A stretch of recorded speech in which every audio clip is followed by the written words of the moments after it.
আসসালামু আলাইকুম।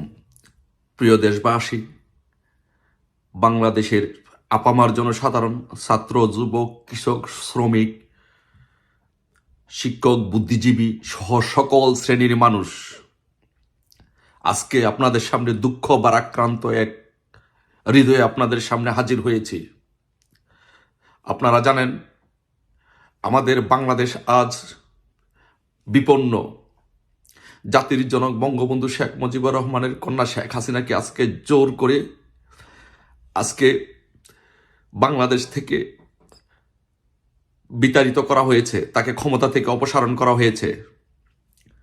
তাই আজকে আমরা দেশরত্ন শেখ হাসিনাকে বাংলাদেশে ফিরিয়ে নেওয়ার জন্য আমরা নতুন আন্দোলন নিয়ে আমরা রাজপথে নামবো। সারা বাংলাদেশের জনগণ, সেই আন্দোলনের নাম হচ্ছে fight for Bangladesh, fight for Sheikh Hasina. আজকে আর ঘরে বসে থাকার সময় নয়। আমাদের রক্তের মধ্যে আগুন লেগেছে। ধানমন্ডির ৩২ নম্বরে আগুন দিয়ে জ্বালিয়ে পুড়িয়ে ছারখার করে দিয়েছে। শেখ হাসিনা একটি নাম নয়, শেখ হাসিনা হচ্ছে বাংলাদেশে একটি আবেগ এবং অনুভূতির নাম। তাই শেখ হাসিনাকে বাংলাদেশে ফিরিয়ে নিয়ে আসার জন্য এবং বাংলাদেশে তাকে আবারও এদেশে প্রধানমন্ত্রী করার জন্য আমরা আন্দোলনের ডাক দিয়েছি। আমরা সারা বাংলাদেশ থেকে প্রত্যেকটি পাড়ায় পাড়ায়, মহল্লা মহল্লা, গ্রামে গ্রামে আমরা কমিটি করে আমরা সারা বাংলাদেশ থেকে 50 লক্ষ লোক, আমরা পরিবার সহ, আমরা বাচ্চা কাচ্চা পরিবার সহ ঢাকা শহর, আমরা 50 লক্ষ লোক নিয়ে আমরা সমাবেশ করব। দেশরত্ন শেখ হাসিনাকে আমরা বাংলাদেশের মাটিতে আমরা ফিরিয়ে এনে আবারও বাংলাদেশে দেশরত্ন শেখ হাসিনাকে এই দেশের প্রধানমন্ত্রী করব। এই আন্দোলনের নাম দিয়েছে আমরা fight for Bangladesh, fight for Sheikh Hasina.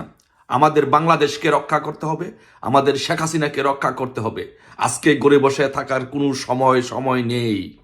যার যা আছে আমাদের তাই নিয়েই ঝাঁপিয়ে পড়তে হবে, নতুবা এই বাংলাদেশটাকে হায়নার দলেরা এই বাংলাদেশটাকে লুটে পাটে খাবে। মানুষের জীবন বিপন্ন হবে। মানুষ আজ শান্তিতে নেই।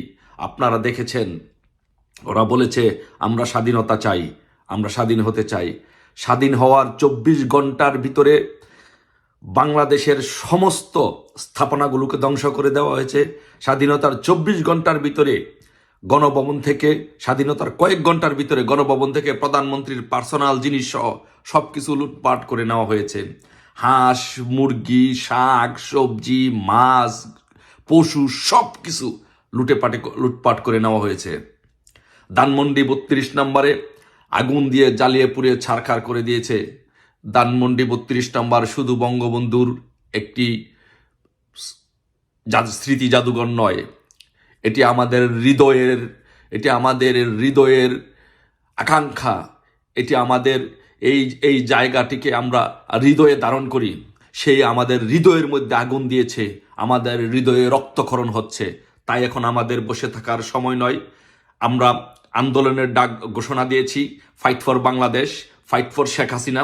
যারা শেখ হাসিনাকে ভালোবাসেন, যারা বঙ্গবন্ধুর সৈনিক, এখন আর ঘরে বসে থাকার সময় নেই। আপনারা এই আন্দোলনে যারা শরিক হতে চান, আপনারা আসুন, সকলে মিলে ঐক্যবদ্ধভাবে আমরা 50 লক্ষ লোক নিয়ে ঢাকা শহর আমরা মার্চ করব, ঢাকা শহর আমরা সমাবেশ করব। সেই সমাবেশে প্রধান অতিথি থাকবে বঙ্গবন্ধু কন্যা মাননীয় প্রধানমন্ত্রী শেখ হাসিনা। সেই সমাবেশে প্রধান অতিথি থাকবে। তাই আজকে আর ঘরে বসে থাকার সময় নয়। প্রিয় ভাইয়েরা, বোনেরা, বঙ্গবন্ধুর সৈনিকেরা, জেগে উঠো। আমাদের এই বুকে রক্তকরণ হচ্ছে, রাত্রে ঘুমাতে পারি না, রাত্রে ঘুম আসে না, খাইতে পারি না। আমাদের বঙ্গবন্ধুর বাড়িটি আগুন দিয়ে জ্বালিয়ে পুড়ে ছারখার করে দেওয়া হয়েছে। আমাদের শেখ হাসিনাকে এই দেশ থেকে বিতাড়িত করা হয়েছে। এটি কোনোভাবেই মেনে নেওয়া সম্ভব নয়। এ দেশকে বাঁচাতে হবে। এ দেশকে যদি বাঁচাতে চান, তাহলে আসুন আমরা সকলে ঐক্যবদ্ধভাবে আমরা fight for Bangladesh, fight for Sheikh Hasina এই আন্দোলনের মাধ্যমে আমরা 50 লক্ষ লোক নিয়ে আমরা ঢাকা শহর প্রবেশ করব। আমরা দেখিয়ে দিব আন্দোলন কাহাকে বলে। আন্দোলনের